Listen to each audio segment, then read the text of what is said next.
Hello, listening friends. नमस्कार श्रोता मित्रों, Thank you for tuning in and listening to this broadcast. इस प्रसारण में शामिल होने और इसे सुनने के लिए आपका धन्यवाद। It is our desire to be a blessing to you. हमारी इच्छा है कि हम आपके लिए एक आशीष हों, And if God has used them to bless you, please write and tell us. और यदि परमेश्वर ने इन प्रसारणों के द्वारा आपको आशीषित किया है तो कृपया लिखें और हमें बताएं। We are in the midst of a series of messages entitled The Awesomeness of God's Grace. हम परमेश्वर के अनुग्रह की विस्मयकारिता नामक संदेश श्रृंखला के मध्य में हैं। And those of you who were listening in the last broadcast, you're going to remember the three things about the thorns of pain and suffering. और आप में से जिन्होंने पिछले प्रसारण को सुना है, उन्हें दुख और पीड़ा के कांटों के विषय में 3 बातें याद होंगी। Those of you who listened to the last broadcast will remember the outline. आप में से जिन्होंने पिछले प्रसारण को सुना, उन्हें संक्षिप्त रूपरेखा याद होगी। I also listed the sufficiency of the grace of God to overcome these thorns. इन कांटों पर विजय पाने के लिए परमेश्वर के अनुग्रह की प्रचुरता का भी मैंने जिक्र किया था। But let me refresh your memory. लेकिन मैं आपकी याददाश्त को ताजा करता हूँ। Number 1, number 1, Satan is the manufacturer of all thorns. शैतान सब कांटों का बनाने वाला है। Number 2, number 2, God's grace is able to take away the sting. परमेश्वर का अनुग्रह डंक को दूर कर सकता है। Number 3, number 3, God's grace brings roses out of thorns. परमेश्वर का अनुग्रह कांटों में से गुलाब निकाल लाता है। Let's look at these three things in more details. आइए इन 3 बातों को और गहराई से देखें। First, Satan is the manufacturer of all thorns. पहली, शैतान सब कांटों का उत्पादक है। In 2 Corinthians 12:7, दूसरा कुरिन्थियों 12 अध्याय के 7 पद में Paul said that this thorn was a message from Satan. पौलुस कहता है कि ये कांटा शैतान की ओर से एक संदेश था। One of the cruelest things to do to a person who is suffering through no fault of their own यदि कोई व्यक्ति उस गलती के दुख से गुजर रहा हो जो उसने की ही नहीं, उसके साथ करने वाली सबसे is क्रूर to बात be like ये है Job's comforter. कि आप उसके प्रति अयूब को दिलासा देने वालों की तरह बन जाएं। Job's comforters kept on saying, Ayub के दिलासा देने वाले लगातार कहते रहे, You must have a sin tucked away somewhere. तुमने अभी भी कहीं ना कहीं पाप रखा होगा। You must not have confessed all of your sins. तुमने अपने सभी पापों का इकरार नहीं किया होगा। But Job replied, लेकिन अयूब ने उत्तर दिया, I have searched all of the closets clean. मैंने सब कमरों को खोजकर साफ पाया। I have confessed sins I haven't even committed. मैंने उन पापों को भी मान लिया जो मैंने किए ही नहीं। I have done all that is humanly possible. मैंने वो सब कर लिया है जो मानवीय स्तर पर मुमकिन है। But Job's friends insisted. लेकिन अयूब के मित्र जोर देते रहे, Well, there must be something that you are not confessing. अवश्य ही कुछ ऐसा जरूर है जिसका तुम इकरार नहीं कर रहे। On the other hand, there are those who tell you, just pretend that everything is all right.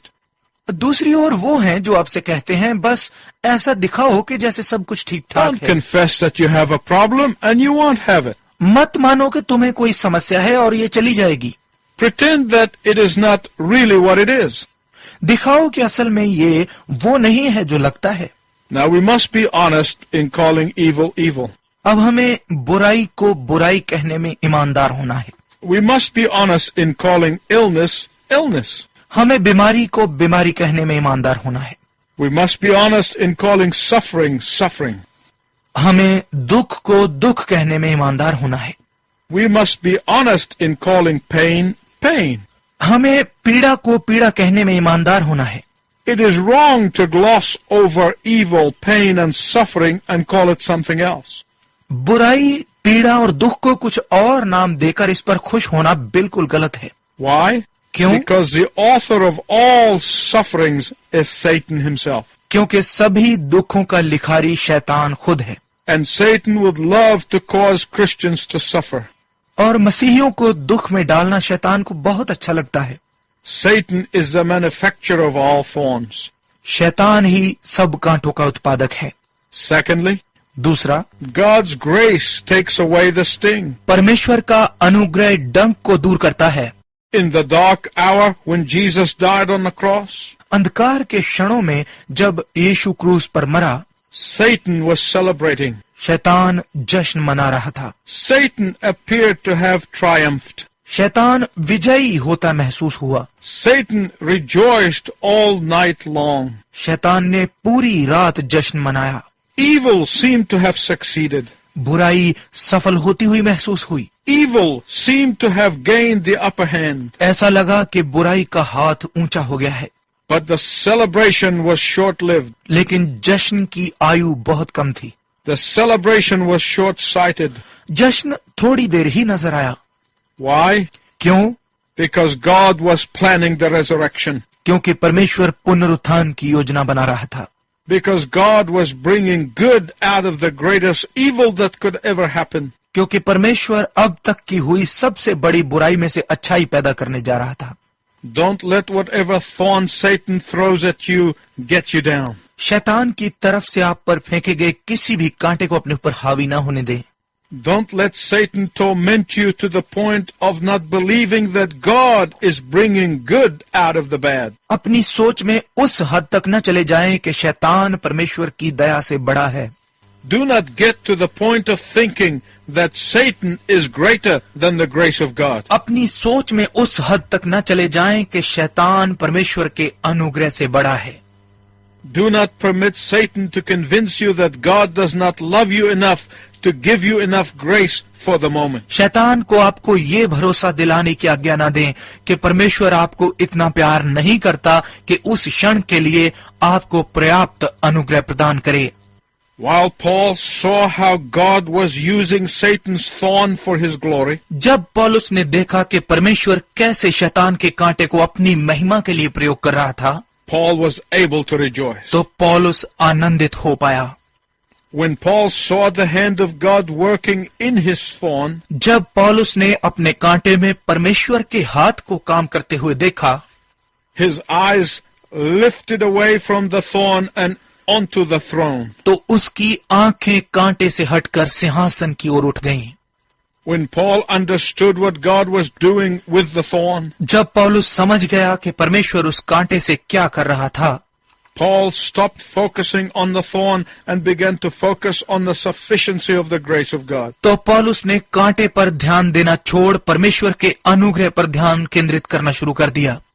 Paul prayed 3 times for the removal of the thorn, but God said, 3 बार पौलुस ने उस कांटे को हटाने के लिए प्रार्थना की, लेकिन परमेश्वर ने कहा, I will take away the sting of the thorn. मैं कांटे के डंक को हटा दूंगा।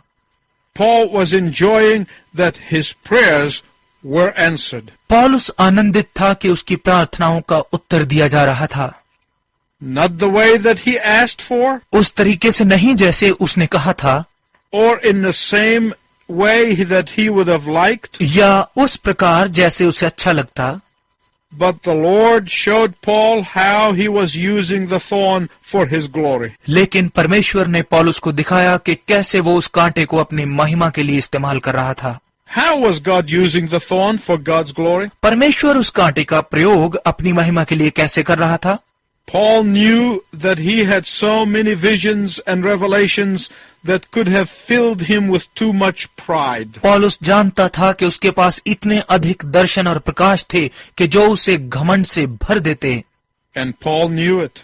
और पौलुस ये जानता था। And that is why the Lord said to him, और इसीलिए परमेश्वर ने उससे कहा, I am using what Satan meant for evil to bring good out of it. मैं शैतान की बुराई के मकसद को इसमें से भलाई उत्पन्न करने के लिए प्रयोग कर रहा हूँ। What Satan wanted to use to destroy you will bring glory to my name. शैतान जिसका प्रयोग तुम्हें नाश करने के लिए करना चाहता था, उसी से मेरे नाम को महिमा मिलेगी। Whatever those thorns are that are causing you suffering right now, चाहे वो कांटे कुछ भी हों जो इस समय आपके दुख का कारण बने हुए हैं, God can use them to bless you right now. परमेश्वर इनका प्रयोग इसी वक्त आपको आशीष देने के लिए कर सकता है। Whatever thorns may be goading you right now, इस समय कोई भी कांटे आपको चुभन दे रहे हों, God is using them for your own protection. परमेश्वर उनका प्रयोग आपकी सुरक्षा के लिए कर रहा है। Whatever thorns you may be weary of right now, कोई भी कांटे जिनसे इस वक्त आप थक चुके हैं, God's grace will take away the sting. परमेश्वर का अनुग्रह डंक को दूर कर देगा। All thorns are manufactured by Satan. सब कांटों का उत्पादन करने वाला शैतान है। God promised to take away the sting. परमेश्वर ने डंक को दूर करने का वादा किया है। Thirdly, God's grace brings a rose out of the thorns. तीसरा, परमेश्वर का अनुग्रह कांटों में से गुलाब पैदा करता है। Did you notice that Paul did not ask for grace?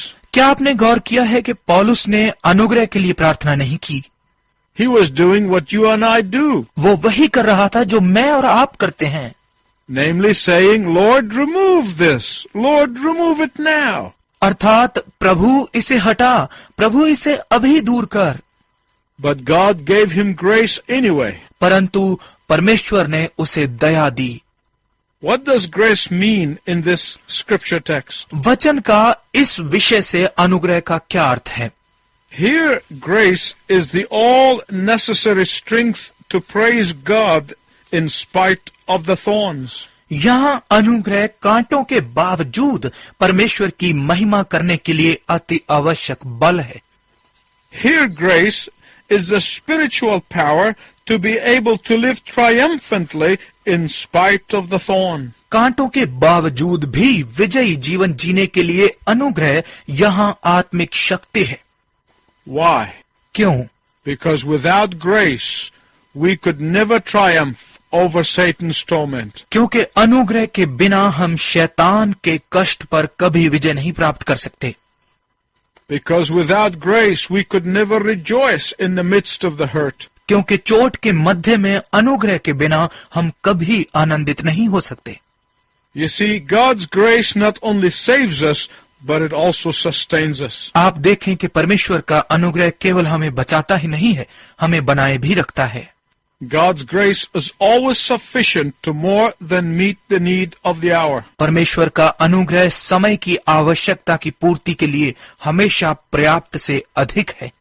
My listening friends, let me ask you this. मेरे श्रोता मित्रों, मैं आपसे ये पूछता हूँ, How can you experience the sufficiency of the grace of God if you have no thorns? यदि आपके पास कांटे ही नहीं हैं, तो आप कैसे परमेश्वर के अनुग्रह का अनुभव कर सकते हैं? How would you know it? आप इसे कैसे जानेंगे? How will you testify to the grace of God? आप परमेश्वर के अनुग्रह की गवाही कैसे देंगे?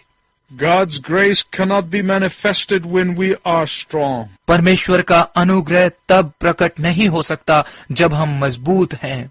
God's grace cannot be manifested when we think we do not need it. परमेश्वर का अनुग्रह तब प्रकट नहीं हो सकता जब हम सोचते हैं कि हमें इसकी आवश्यकता नहीं है। God's grace is always displayed clearly when we are weak. परमेश्वर का अनुग्रह हमेशा तभी स्पष्ट रूप से प्रदर्शित होता है जब हम कमजोर होते हैं। And that is why Paul was very happy to boast about his weaknesses so that Christ's power rested upon him. और इसी कारण पौलुस अपनी कमजोरी से बहुत उत्साहित था, क्योंकि इसी से मसीह की शक्ति ने उस पर छाया की। My grace is sufficient for you. मेरा अनुग्रह ही तेरे लिए काफी है। Is God's grace sufficient for you? क्या परमेश्वर का अनुग्रह आपके लिए काफी है? If it is not, यदि नहीं है, then it may be, just maybe, you are focusing too much on the thorn. तो शायद आप कांटे पर बहुत अधिक ध्यान दे रहे हैं। Perhaps you cannot see the rose of His grace developing in you. शायद आप उसके अनुग्रह के गुलाब को आप में विकसित होते हुए नहीं देख रहे। If that is the case, let your prayer be, यदि ऐसा है तो आपकी प्रार्थना ये हो, Lord, help me to take my eyes off the thorn and put them on the throne. प्रभु मेरी सहायता करें कि मैं कांटे से आंखें हटाकर सिंहासन पर लगा सकूं। And He will answer your prayer. और वो आपकी प्रार्थना का उत्तर देगा। And when He does, write to us and tell us. और जब वो ऐसा करता है तो हमें लिखिए और बताइए। Until next time, I pray for God's richest blessing. अगले समय तक मैं परमेश्वर की उत्तम आशीष की आपके लिए प्रार्थना करता हूँ।